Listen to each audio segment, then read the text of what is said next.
Good early evening to you and yours. Happy Martin Luther King Day. It is Monday, January 16th at 5:04 p.m.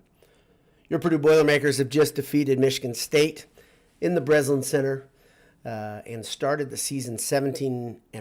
They won 64-63, and this is the best start for any Purdue basketball team. The best start in the long history of this program. That says something. I'm going to talk all about the game.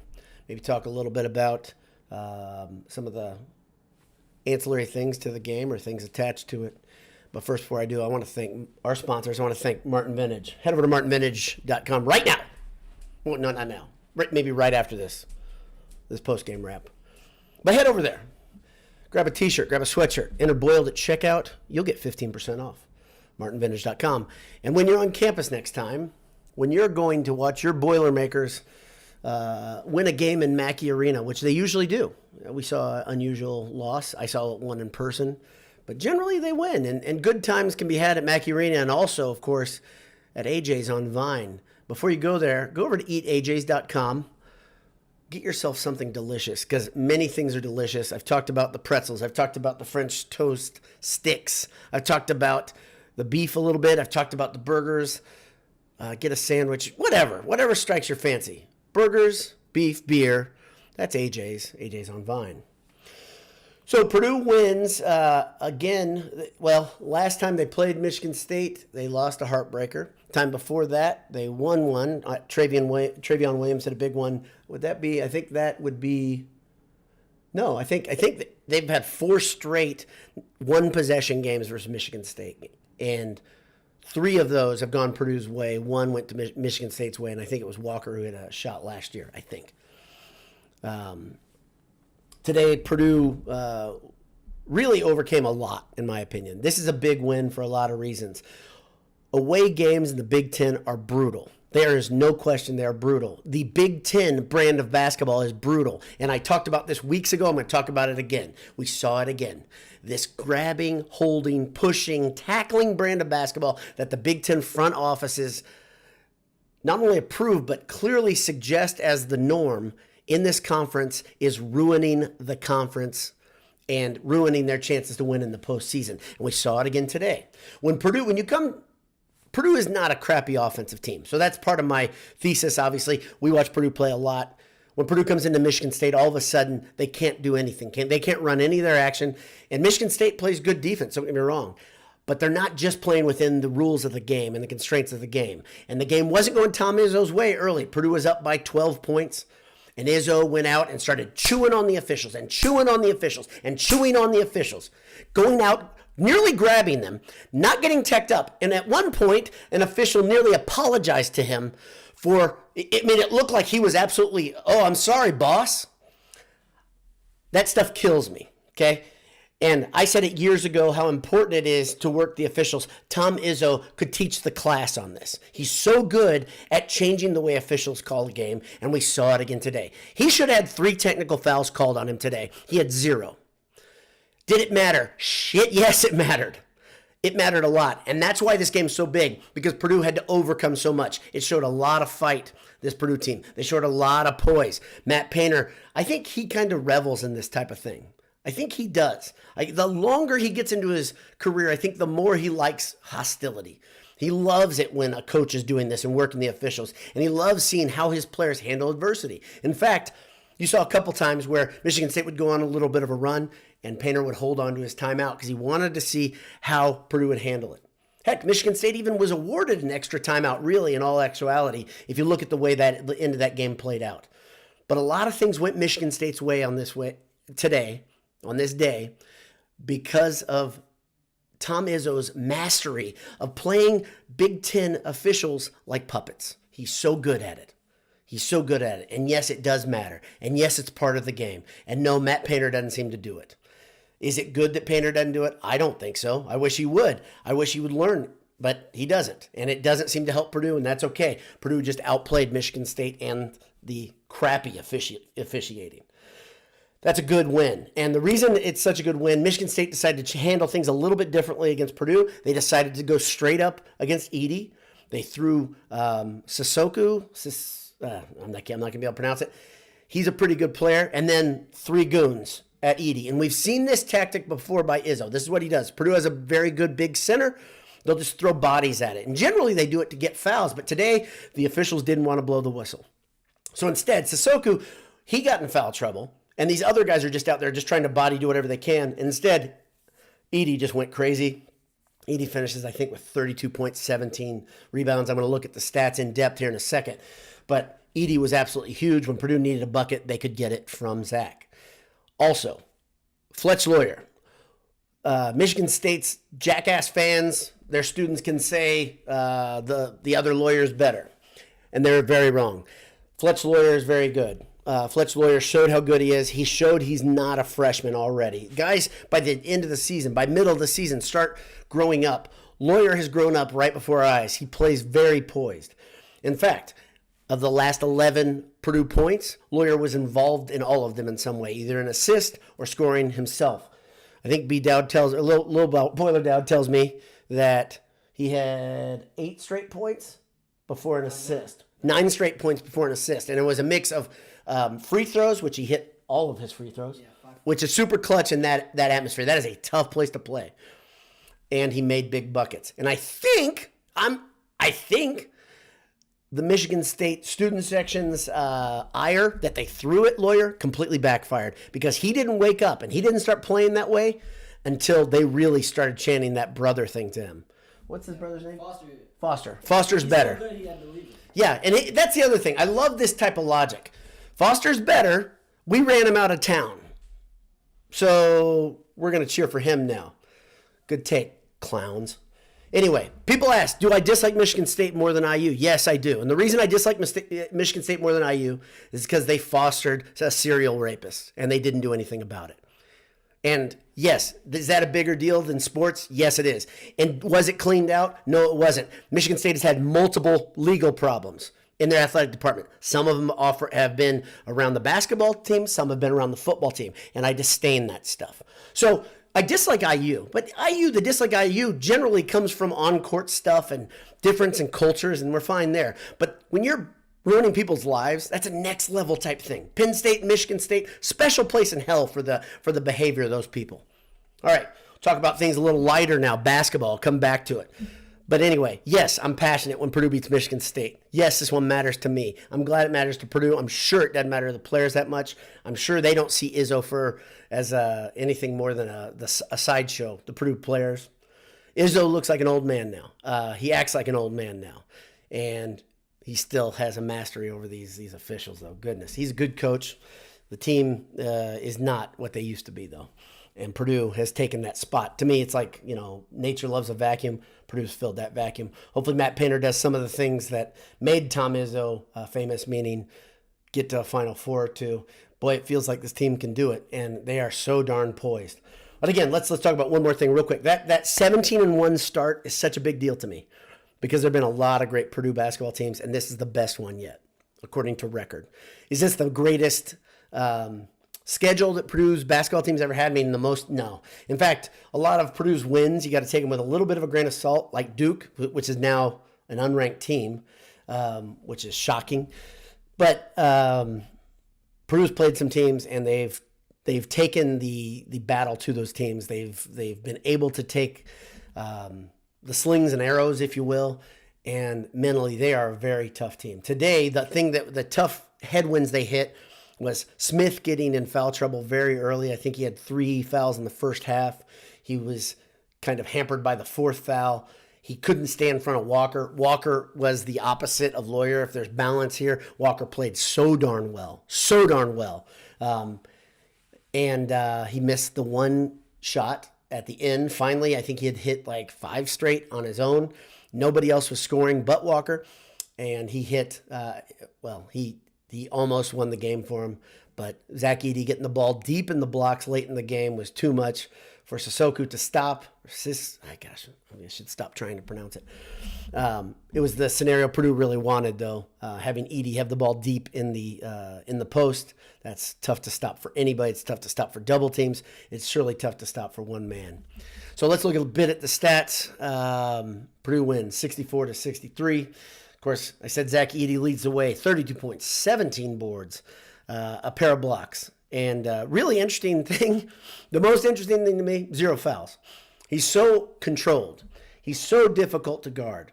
And he's nearly impossible to match up with for most of the Big Ten.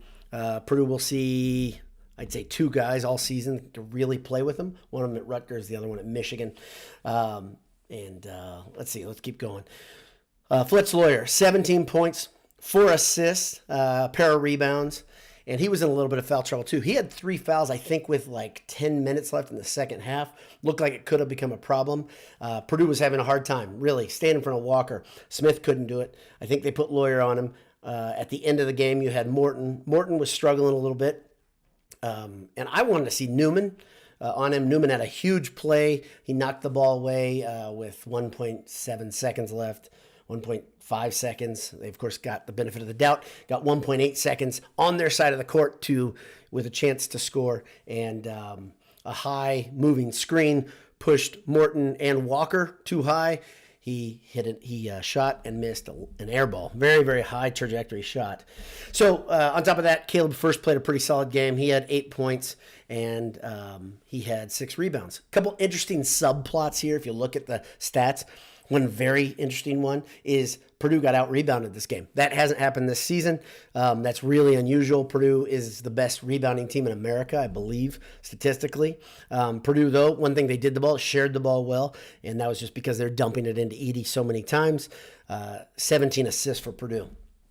A big stat always for me, especially on the road, when a game's close, free throw shooting is going to matter. And I just talked about Fletch Lawyer's free throw shooting was a big deal. Look at him specifically. He was 5 for 5 from the stripe. Zach Edey, 6 for 7 from the stripe. And Purdue as a team, 89%. 89%. 16 for 18 from the free throw line. That's it. That's the thing that puts Purdue over the top. Generally, there's some things that make Purdue great. One of them is they're a better free throw shooting team than we've seen in the past years, and part of that's because Edey's such a good free throw shooter. If you want to compare and contrast him with other bigs that have been at Purdue, Haas wasn't this type of free throw shooter. Harms wasn't this type of free throw shooter. Edey is, this year specifically, better than last year. He's very, very good free throw shooter. And generally, I got to look that up, his season stats on his percentage, but he makes them when he gets the opportunity. Lawyer made his. And then on top of that, Purdue went 4 for 10 from 3. They did not shoot a lot of three-pointers, obviously. And the big deal, of course, is Lawyer again, going 2 for 3. Mason Gillis. So if I'm going to give an unsung hero award to a couple guys, I'm probably going to give one out to Mason Gillis because he made a couple key plays. He had 1 3-pointer. He was only 1 for 1. He wasn't given a lot of opportunity to play, but when he played, he had a couple plays where he had a steal where he was falling out of bounds and he threw the ball back in. I can't remember exactly who it was too, but he's falling out of bounds. Michigan State made an errant pass. He got in the passing lane, grabbed it, falling out of bounds, saved it. I think he got it over to, I want to say Edey, but I'm not positive about that. Another guy that I would give an unsung hero award to was Brandon Newman. Again, these 2 guys, I love both these guys, but they came up huge. Purdue needs more production from guys on the outside hitting their perimeter shots. I've said this before. It's kind of a recurring theme. But really, you really need 1 or 2 guys to shoot the ball well, shoot effectively. Caleb first had a dagger that was a huge 3. It was his only 3-point attempt in the closing minutes. It cut Michigan State's lead from 4 to 1. That was a massive play. And I think that was Lawyer's assist, if I'm thinking correctly. Very, very, very big game by Fletch Lawyer. An incredible second half. And Edey's stats, of course, they're going to get everybody's attention. 32 and 17. That's player of the year type stuff, especially on the road in a hostile environment, national TV, all that good stuff. But the guy to me that made the thing go again, Fletch Lawyer, incredible. If you want to be critical of something, I think you'd say, well, Braden Smith kind of played like he did versus Rutgers early in the season where Purdue lost that game. That was also one that was back and forth, could have gone either way. He struggled in that game with Rutgers' length. I don't think Michigan State up top has the length. In fact, I'm positive they don't have the length that Rutgers does. And really, Smith was just taken out of his game very early with foul trouble. So it's kind of tough to say if the game would have gone differently. But he only finished with 4 points, but he did have 6 assists. It's a pretty good performance. At least he's distributing the ball well. So, like I said, Purdue wins 64-63. A lot of people on here. Thanks for tuning in to everybody. I'm going to go through the comments here real quickly. Sam Lovejoy says, yes, finally made it live. Congrats. You're here. The big, beautiful stage of my home office. Let's see. Chris Harder says, house money. Exactly. I mean, you win a game like this. You win a game where any Big Ten road game is tough. A game versus Michigan State is really, really tough. And this is a big one because Purdue keeps a stranglehold on the conference race. There is another team with just 2 losses at Michigan, maybe, but Michigan State drops down a rung. I think 4 losses wins the conference for you, which is a pretty normal number, I think, in the Big Ten race. And Purdue is in the catbird seat. They're doing really, really well. Todd Schleister says, beating MSU is 99% as sweet as beating IU. For me, it's more. And the other thing, so let's move. I'm not going to talk about the serious stuff again, but let's just look at their student section, MSU student section. Go back if you like to watch DVR games. Go back, watch that one. The douchiness quotient is high in that MSU student section. I'm sure there's some great kids there. I'm positive. It's a big public school, but right there in the front rows, man, those kids are an unlikable sort. And every time, there's a couple of things that I thought were funny because there's so much in this high definition world we live in.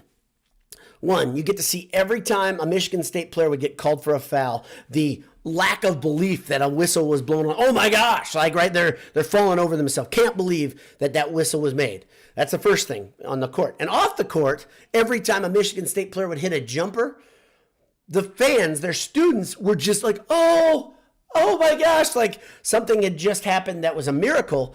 It's college basketball, number one. I guess you could say that it is a miracle for Michigan State to score points. Based on the way they look offensively, I guess there's some truth there.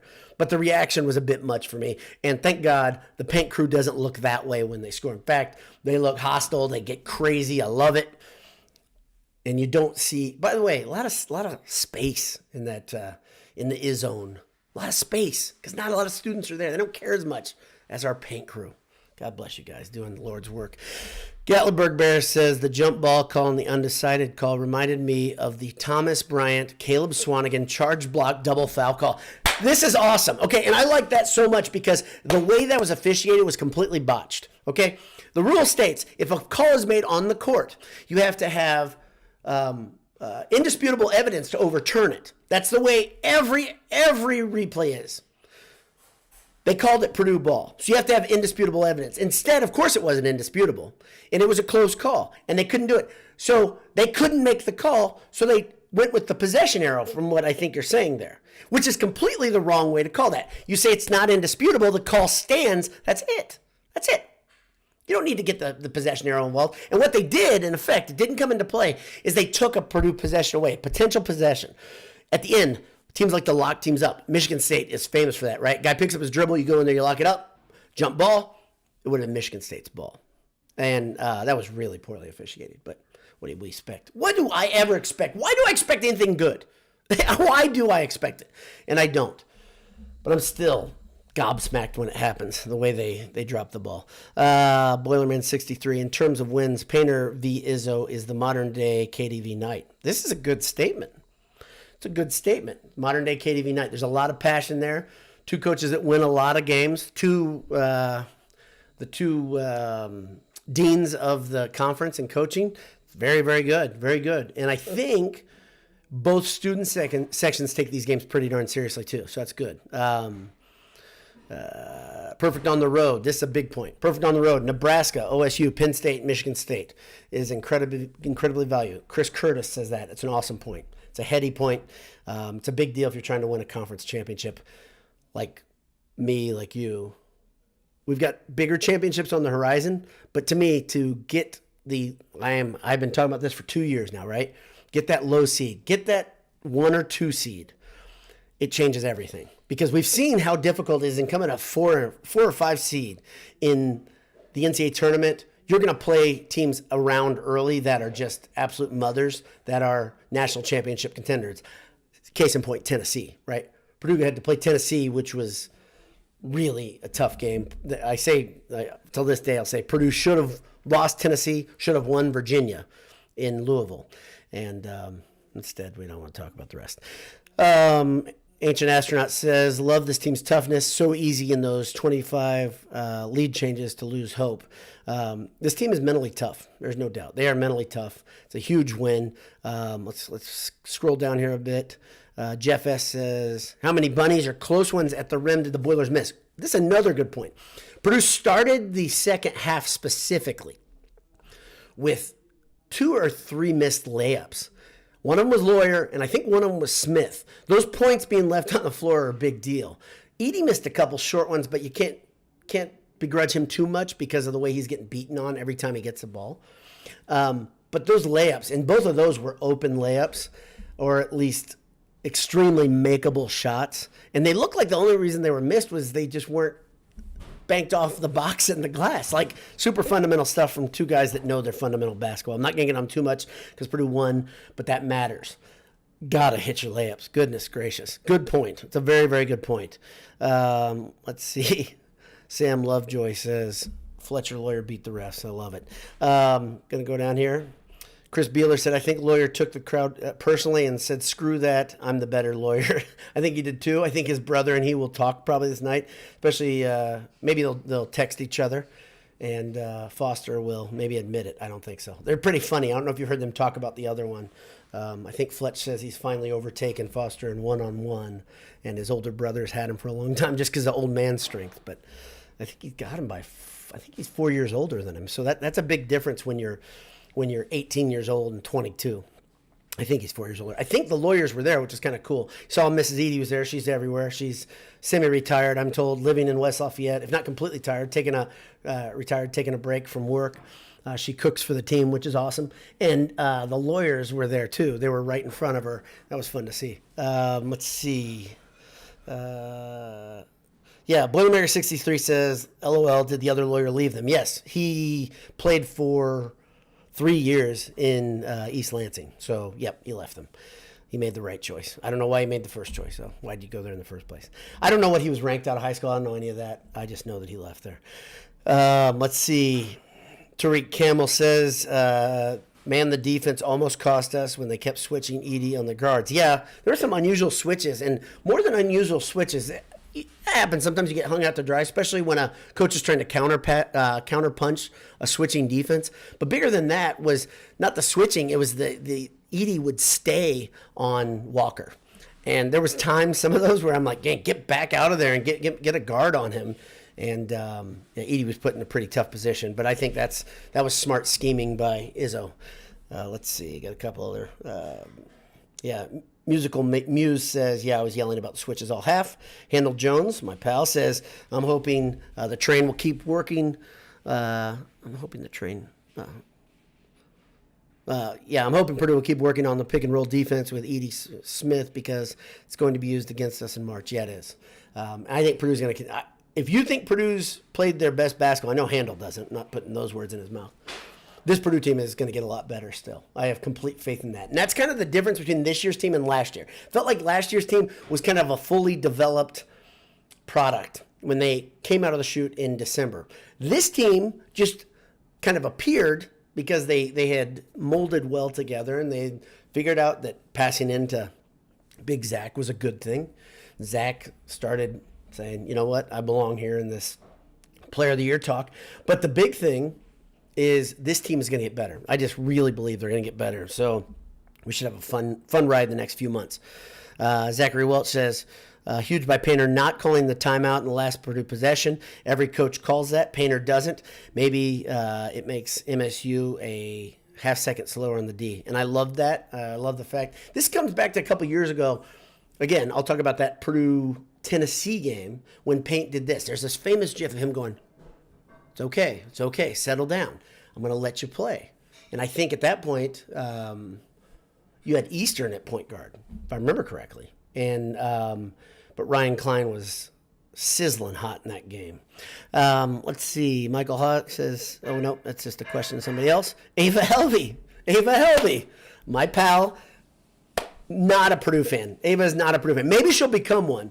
But Ava Helva says, how are you doing? I'm great. And thank you for tuning in, Ava. Dagnabbit. Thank you for tuning in, Ava. Appreciate it. George Karras says, looked like Morton's shots all came off the heel of his shooting hand. Morton was not on. I think Morton had a missed bunny in the first half. Morton was not on offensively. And a lot of Purdue fans come down on that guy harder than anybody else. I don't even think he had his best defensive game either, and that's a tough thing. When he's not locked in defensively, his I don't want to say, I'm not going to say get into that, but he did not have his best game. Did not have his best game. Definitely not. Let's see. That's about it. And again, thank you for everybody for tuning in. Really do appreciate it. If you're live, appreciate it. We had that's a good crowd. I think we had 128 plus at one point. So thanks for everybody tuning in live. If you're listening to it on delay, thanks for making streaming Boiled Sports Podcast Network part of your post-game ritual, especially after these fun wins. That is a big win, though. Make no mistake. Purdue is 17-1. Purdue has beaten Michigan State 64-63, and better days are ahead. And that's the crazy thing to think about. Hammer down, my friends. God bless you. We'll see you.